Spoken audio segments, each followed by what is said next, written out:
Hey everyone, this is Alicia Katz Pollock coming to you from Royalwise.com with my latest installment of Look What I Found.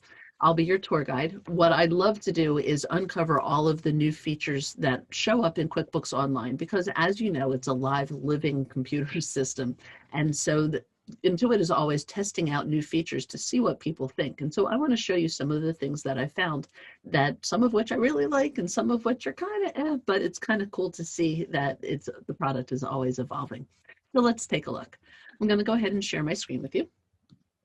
And I'm right now working on Craig's Landscaping, which is the sample file that you can find at qbo.intuit.com/reader, as in redirect, /test drive. And it takes you into Craig's design and landscaping. And typically when you go in, it looks kind of like that.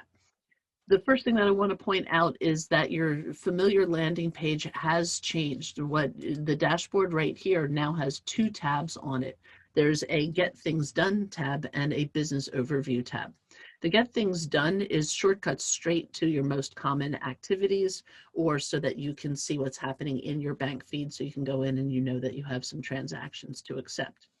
The familiar dashboard tools that you're used to are now found under Business Overview. And so here are your interactive charts, just like they've always been, but now it's split into two different sections.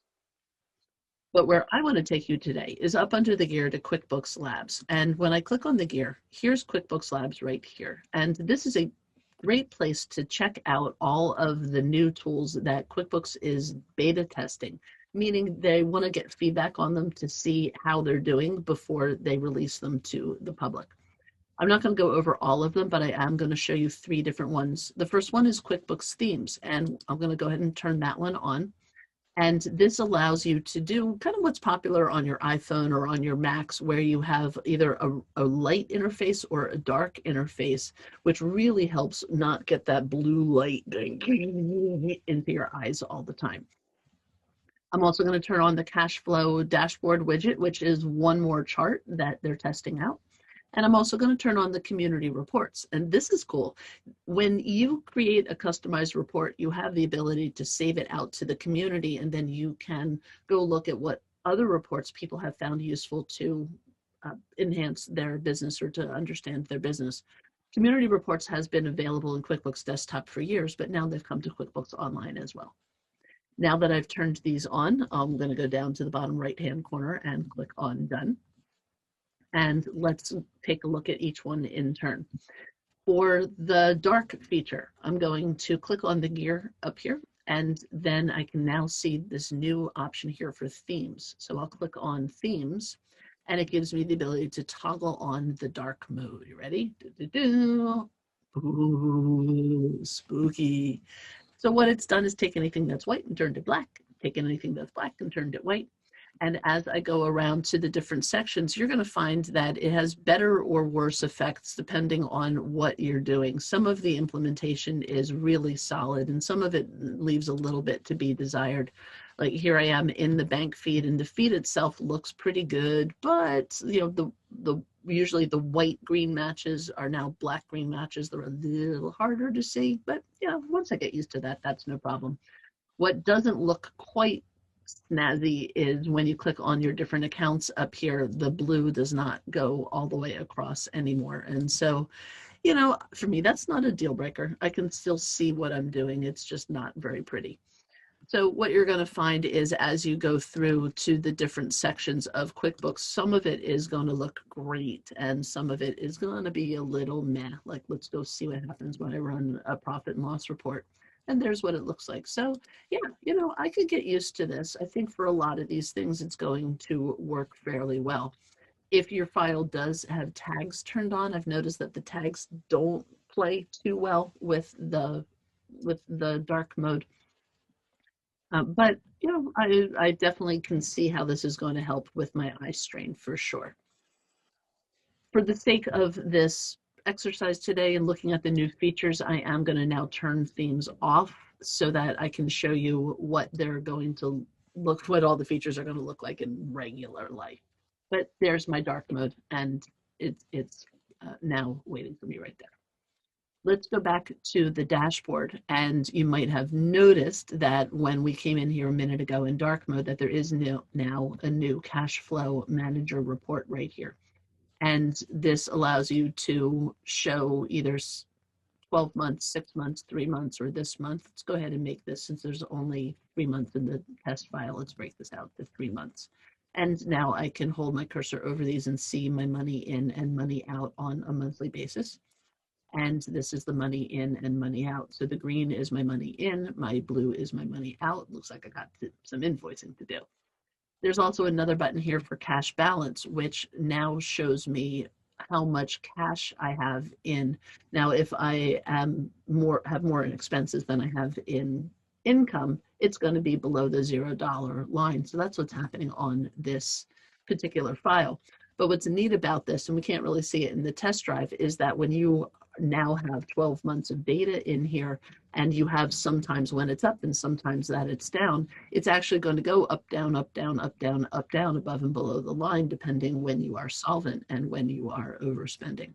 So this is I really like this new QuickBooks Labs, and I definitely keep that one on all the time, and I turn it on for all of my customers.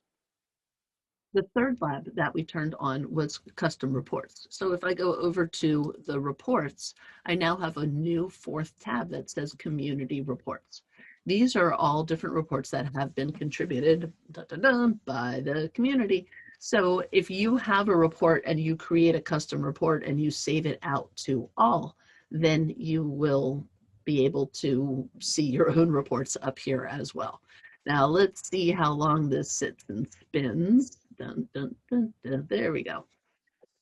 And you can see even who created these. There's, it looks like, it's so new that so few people are using it. So we're not seeing too many reviews, but you can see the number of downloads for each of these reports as well. It also looks like some of these might not have intentionally been shared by people. So there's like one for this one particular guy's commission. So make sure that if you are turning on the community reports, you really do mean to share it out to all people. But let's find one that would be useful. I have a feeling these people don't even know that they've shared these out publicly. But let's go ahead and do this paid bills report. So I can run it, and it should go and download it and install it for me. Now, I am unfortunately in a fake file, so I'm probably not going to see exactly what I would see on a regular report.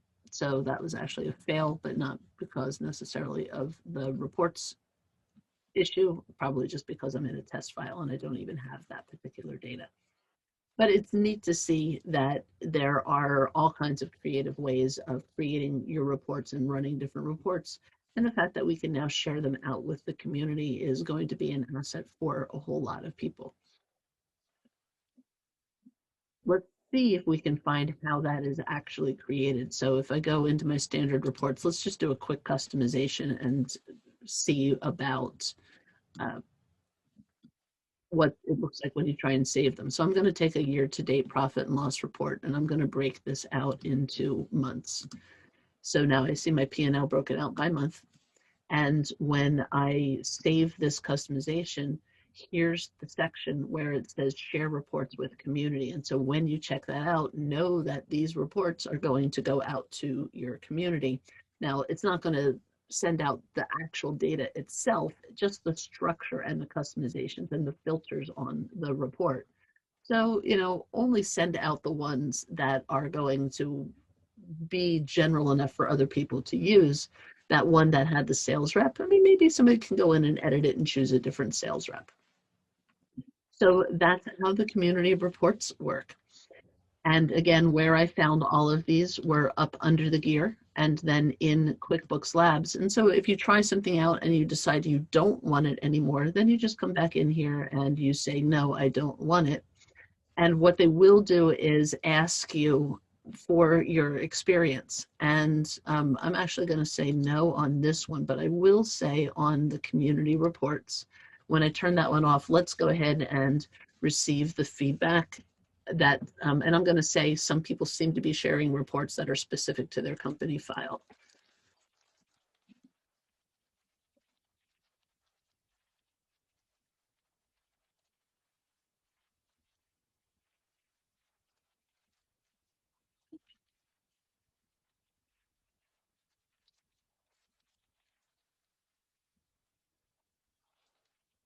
There we go. Some people seem to be sharing reports specific to their company data, like a filter by sales rep, that don't work when you try to open them. So I'll go ahead and send that in, and that's going to help them refine the tool so that it's usable for everybody. Definitely try out these features for yourself in your own QuickBooks. If you like today's tutorial, definitely check out my website at royalwise.com, where I have a vast library of training videos and a mentorship program as well, both for bookkeepers or for business owners. My name is Alicia Katz Pollock, and I'll see you in the next class.